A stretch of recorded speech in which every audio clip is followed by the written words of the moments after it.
지난해 기준 우리나라 외국인 취업비자 소지자는 92만 명을 넘어섰습니다. 고용허가제 역시 20년 넘게 이어져 오고 있는데요. 이는 외국 노동인력 확대가 이젠 선택이 아니라 받아들여야 할 현상임을 단적으로 보여줍니다. 이들에 대한 지원 필요의 목소리가 높아지는 이유입니다. 김동엽 기자입니다. 지방 소멸과 저출산 문제로 지역 생산 가능 인구 확보의 중요한 대안으로 떠오르고 있는 외국인 근로자. 농어업이 산업 비중의 대부분을 차지하고 있는 지역의 경우 그 중요성은 더 크다고 할 수 있습니다. 지난해 3월 기준 경남 지역 외국인 산업 인력은 4만 8천여 명, 전국 광역지자체 중 경기도에 이어 두 번째로 많은 규모입니다. 이들이 지역 경제의 중요한 축을 담당하고 있다고 평가되는 이유입니다.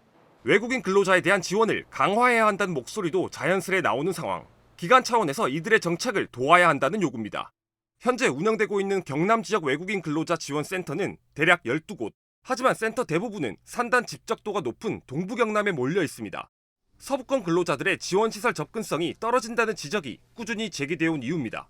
최근 사천시가 진주와 남해 하동 지역 외국인 근로자 지원을 위한 센터 공모에 당선돼 당장 이번 달 내 운영에 들어갈 예정. 하지만 현장에선 급격히 늘어나는 외국인 수급 규모에 비례한 공공지원센터 확충이 더 많이 이뤄져야 한다는 입장입니다. 취업과 산업재해 관련 법적 자문뿐만 아니라 이들의 생활을 지원하는 언어와 문화 교육까지 동반돼야 한다는 것.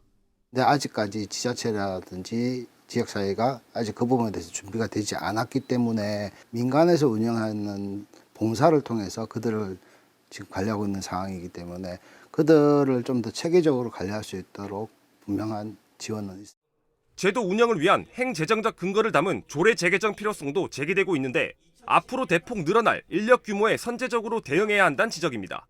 국가 정책적으로 시행 중인 사항들이 계속해서 외국인 근로자들을 유입하는 방향으로 이루어질 거라고 봅니다. 먼저 손을 봐놔야 나중에 외국인 근로자들께서 오실 때 크게 우리가 무리 없이 이것을 소화할 수 있고 앞으로도 큰 혼란 없이.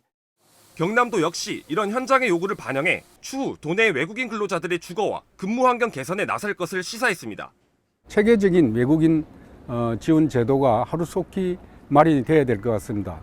앞으로 외국인 근로자 지원 제도도 우리 도에서 적극적으로 챙기면서 지역 공동체 일원으로 자리 잡은 외국인 근로자. 이들의 고용 확대에 대한 긍정적 인식도 확산되고 있는 만큼 제도적 지원의 공감대 위 신속한 움직임이 이어져야 할 것으로 보입니다. SCS 김동엽입니다.